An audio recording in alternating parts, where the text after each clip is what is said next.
Hi, പുതിയൊരു വീഡിയോയിലേക്ക് എല്ലാ കൂട്ടുകാർക്കും സ്വാഗതം. ഇന്ന് വന്നിരിക്കുന്നത് ഒരു അടിപൊളി റെസിപ്പി ആയിട്ടാണ് കേട്ടോ.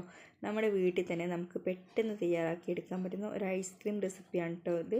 അതും നമ്മുടെ വീട്ടിൽ ഫ്രഷ് ആയിട്ട് കിട്ടുന്ന മാങ്ങ വെച്ചുകൊണ്ട് നമുക്ക് എളുപ്പത്തിൽ വീട്ടിൽ തയ്യാറാക്കി എടുക്കാൻ പറ്റുന്ന ഒരു അടിപൊളി റെസിപ്പിയാണ്.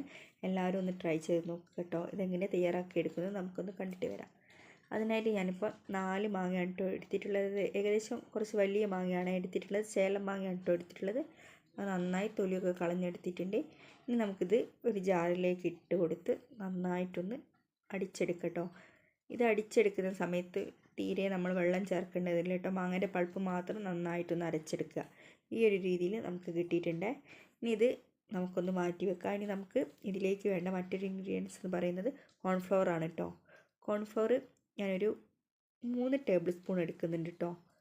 ഒരു പാത്രത്തിലേക്ക് 3 ടേബിൾ സ്പൂണ് കോൺഫ്ലവർ എടുക്കുന്നുണ്ട്. നമുക്ക് ഗോതമ്പ് പൊടി ഉപയോഗിച്ചും ഈ ഒരു ഐസ്ക്രീം തയ്യാറാക്കാവുന്നതാണ് കേട്ടോ. 3 സ്പൂൺ എടുത്തതിന് ശേഷം അതിലേക്ക് ആവശ്യത്തിനുള്ള പാലൊഴിച്ച് കൊടുക്കുന്നുണ്ട്. തണുത്ത പാലാണ് എടുക്കേണ്ടത്, അത് പ്രത്യേകം ശ്രദ്ധിക്കുക.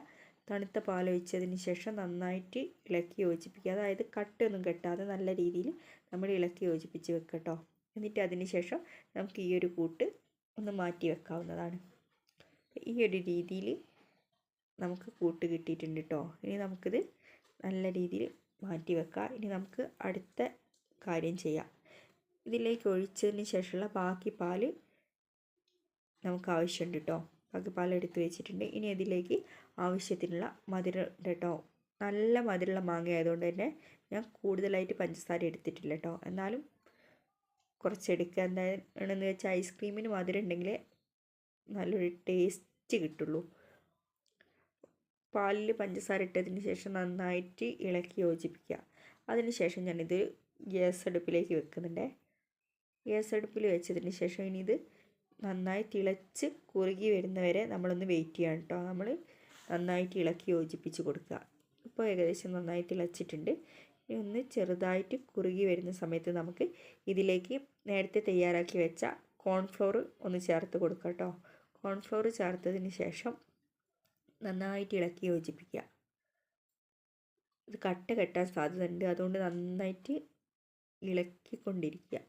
ഇളക്കി ഇത് ഏകദേശം ഒരു പാകമാകുന്ന സമയം എന്ന് വെച്ചാൽ ഇത് നന്നായിട്ടൊന്ന് കുറുകി വരും. ആ ഒരു സമയത്ത് നമുക്ക് ഇത് വാങ്ങി വെക്കാവുന്നതാണ് കേട്ടോ. അപ്പോൾ നല്ല രീതിയിൽ ഇളക്കിയതിന് ശേഷം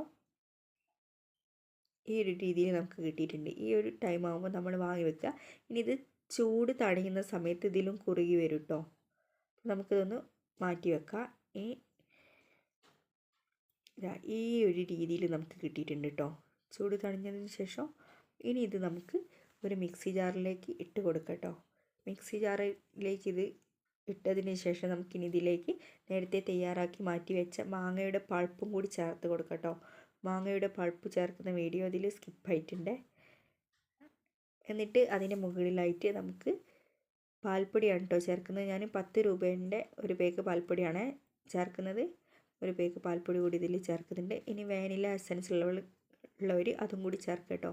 അതിനുശേഷം നന്നായിട്ട് അടിച്ചെടുക്കുക. അടിച്ചെടുത്തിട്ട് നമ്മൾ ഇതൊഴിച്ച് വെക്കുന്നത് ഫ്രിഡ്ജിൽ 2 മണിക്കൂർ നേരം തണുപ്പിച്ചെടുത്തൊരു പാത്രത്തിലേക്കാണ് കേട്ടോ ഇത് ഒഴിച്ച് വെക്കുന്നത്. നല്ല രീതിയിൽ അരച്ചെടുത്തതിന് ശേഷം ഈ തണുപ്പിച്ച പാത്രത്തിലേക്ക് ഒഴിച്ചു കൊടുക്കുക. അതിനുശേഷം അതിൻ്റെ എയറൊക്കെ ഒന്ന് മുട്ടിപ്പൊക്കിയതിന് ശേഷം അതിൻ്റെ ഒരടപ്പ് കൊണ്ട് വെച്ചിട്ട് നമുക്ക് 24 മണിക്കൂർ ഫ്രിഡ്ജിൽ വെക്കുക. അതിന് ശേഷം മാത്രം നമ്മൾ ഇത് എടുക്കുക കേട്ടോ. എന്നാലേ നമുക്ക് നല്ല പെർഫെക്റ്റ് ആയിട്ട് കിട്ടുള്ളൂ. നിങ്ങൾക്ക് കാണുമ്പോൾ മനസ്സിലാവുണ്ടാവും നല്ല പെർഫെക്റ്റ് ആയിട്ട് ഇത് കിട്ടിയിട്ടുണ്ട് കേട്ടോ. ഞാനിത് കോരി 2 ചെറിയ പാത്രത്തിലേക്കാക്കി മാറ്റി വെക്കുന്നുണ്ട് കേട്ടോ. ഈ ഒരു രീതിയിൽ കിട്ടിയിട്ടുണ്ട് കേട്ടോ. അപ്പോൾ നല്ലൊരു ടേസ്റ്റാണ് കേട്ടോ. എല്ലാവരും ഒന്ന് ട്രൈ ചെയ്ത് നോക്കുക. നമുക്ക് വീട്ടിൽ തന്നെ കുട്ടികൾക്ക് ഉണ്ടാക്കി കൊടുക്കാൻ പറ്റുന്ന ഒരു അടിപൊളി ഐസ്ക്രീം റെസിപ്പിയാണിത്. പെർഫെക്റ്റ് ആയിട്ട് കിട്ടിയിട്ടുണ്ട്.